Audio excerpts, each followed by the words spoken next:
અને તમે કયા વિસ્તારના છો?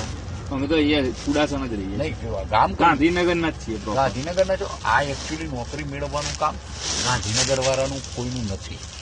આ કામ ખાલી સાબરકાંઠા અને અરવલ્લીનું જ છે. એ લોકો જ પૈસા ખર્ચી શકે, બીજા કોઈનું કામ જ નથી. અમે તો એટલા માટે બીજા આ ખાલી ગાંધીનગરનો અમુક એરિયા સાબરકાંઠાની બોર્ડર પર આવે છે ને એટલે અમે ગાંધીનગરમાં જાહેરાત આપીએ છીએ. બાકી અમે કોઈ જગ્યાએ જાહેરાતે નથી આપતા. સાબરકાંઠા અને અરવલ્લી સિવાય અમારી જાહેરાત આપતા જ નથી. કારણ કે બધા રોદડા રોતા હોય. રોદડા વાળાનું કામ નથી. અહીં તો એવા કે આવાવાળા માણસો કે સાહેબ તે પૈસા કામ થવું જોઈએ અમારે, એવા માણસોનું કામ છે. તમે મહેનત હશે તો તમે આવી શકશો, મહેનત નહીં હોય તો નહીં આવી શકો. કેટલા વ્યાજબી કહી શકે? કોઈ વ્યાજબી નહીં. એમાં 1000 રૂપિયા એવું ઓછા નહીં. મારી પાસે નહીં થાય. તમને બીજા મળશે, બીજા તમને 15,000 કરી આપશે, 15,000 કરી આપશે, 20,000 કરી આપશે. પણ જયારે વેરિફિકેશન આવશે ત્યારે એ માણસો તમને શોધ્યા નહીં જડે.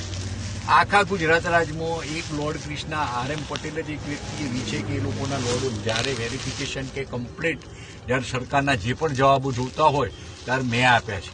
તમે એક પણ મને ક્લાસીસ વાળું કે એક પણ વ્યક્તિ બતાવો. આ અત્યારે ફોનમાં તો લેવાનું જ છે, પણ શું છે પણ તપાસ કરવી પડે ને પેલા.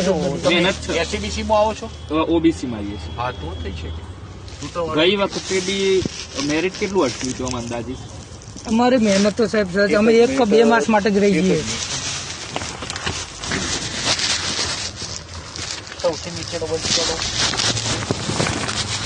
હા,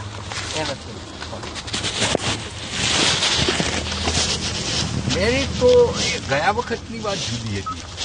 ગયા વખતે તો છે ને તું આખો ઓકાર કૌટિલ્ય હિમાલય યુનિવર્સિટીનું જજમેન્ટ આવી, એ લોકો લેવા માટે હું ઓર્ડર કોર્ડે કરી તો ગવર્મેન્ટ હિમાલય યુનિવર્સિટી તમે જે વાત કરો છો